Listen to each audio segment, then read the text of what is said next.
ওয়ালাইকুম, চলে আসলাম মজার এবং সহজ একটি ভর্তার রেসিপি আপনাদের সাথে শেয়ার করার জন্য। একদম হাতের কাছে থাকা কিছু জিনিস দিয়ে এই মজাদার ভর্তাটা তৈরি করে নিতে পারবেন। এই ভর্তাটা দিয়ে গরম গরম খিচুড়ি বা ভাত যেটাই বলেন না কেন, অনায়াসে 2 প্লেট ভাত খেয়ে নিতে পারবেন। তো চলুন কথা না বলি, এই ভর্তাটা কি দিয়ে কিভাবে তৈরি করলাম সেটা একটু দেখে নেই। ভর্তাটা তৈরি করার জন্য আগে মরিচ ভেজে নেব। আমি প্যানের ভিতরে সরিষার তেল দিয়ে দিচ্ছি। সরিষার তেল দিয়েই মরিচটা আগে ভেজে নেব।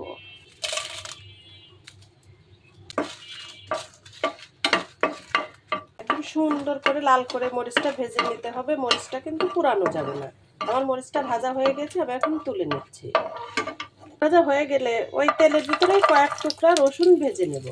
রসুনগুলো এক সাইড করে দিয়ে টমেটোটা এখন দিয়ে দেব।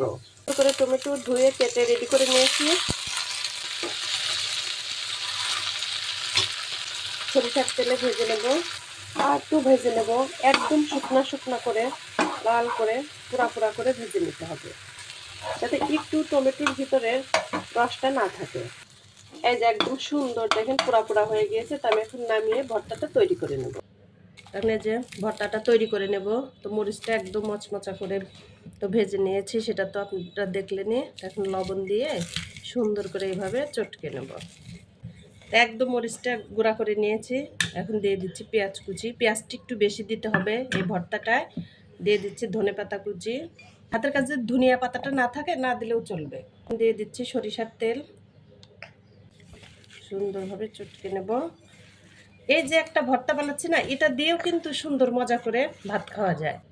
এই ধনিয়া পাতা শুকনো মরিচ দিয়ে এরকম যদি ভর্তা করেন, ও কি যে মজা সেটাও। তাই নিজে ভেজে রাখা টমেটোটা দিয়ে দিচ্ছি। সুন্দর করে মেখে নেব। তা আমার এই ভর্তা রেসিপিটা যদি আপনাদের কাছে ভালো লেগে থাকে, তাহলে আমার ভিডিওতে একটা লাইক দিয়ে ভিডিওটা শেয়ার করে দিবেন। আর এই ভর্তাটা গরম ভাত বা খিচুড়ি যার সাথেই খান না কেন এত মজা, আলহামদুলিল্লাহ। যারা একবারও খান নাই তারা এই ভর্তাটা এভাবে বানিয়ে খেয়ে দেখতে পারেন, আলহামদুলিল্লাহ অনেক মজা।